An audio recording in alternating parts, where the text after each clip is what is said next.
Hey guys, how's it going? I'm Paul from Camping Down Under, and today I'd like to talk to you about airbags. I've been running the Airbag Man airbags for about 6 months now, and I want to talk about whether you should or shouldn't run them on your car. Alright, let's get to it.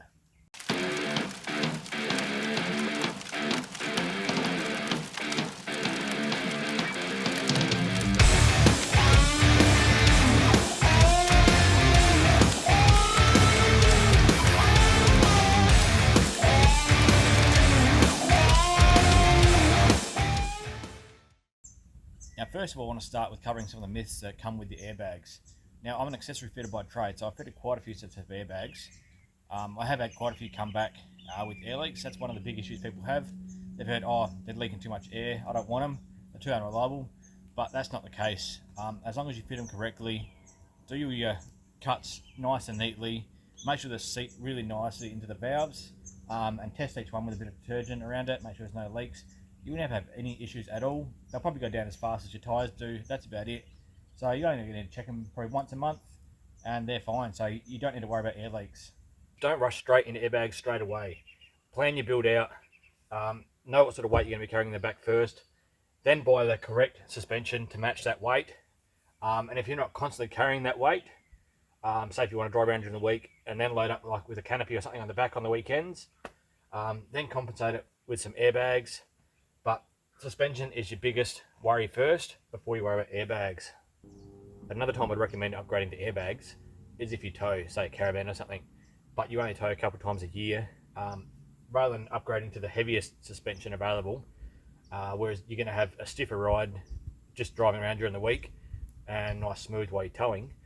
Why not just go a slightly softer spring, still not taking the whole load on the airbag, but at least it's softer, so driving around, it's a nice and smooth ride. And then you hook up, pump up your airbags a bit more, and you're still going to have the same sort of ride with you while you're towing. Now, in the future, when I upgrade cars, I'm planning on getting a removable canopy. So I'm definitely going to be going with airbags again. One cool feature, rather than having to jack the canopy right up to raise your suspension before you even get the canopy off the ground, just support the weight of it and let your airbags down. Your rear end's going to drop down. It just makes it so easy just to pull out and away you go. So you can leave your canopy here, you've got no weight on the back end, and hit the full drive tracks. I think that's an awesome feature. Now, the reason I chose to go with airbags with my car, I've already got the heaviest suspension Old Man Emu make.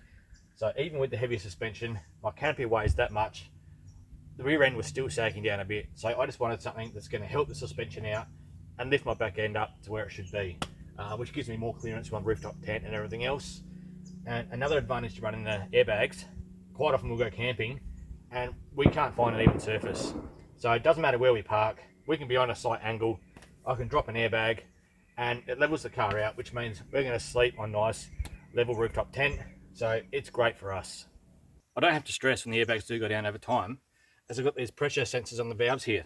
They just screw straight onto your valves and they give me a live reading while I'm driving of left and right how much PSI is in each, so it comes in so handy.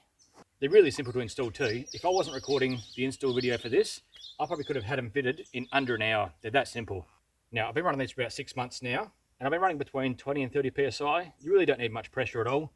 One thing I was really concerned about and hesitant about putting these airbags in, I was worried about my ride comfort. I thought having the airbags in the back as well as suspension, it's going to be so stiff, it's going to be undrivable. But having the 20 to 30 PSI, I haven't noticed any difference in driving at all.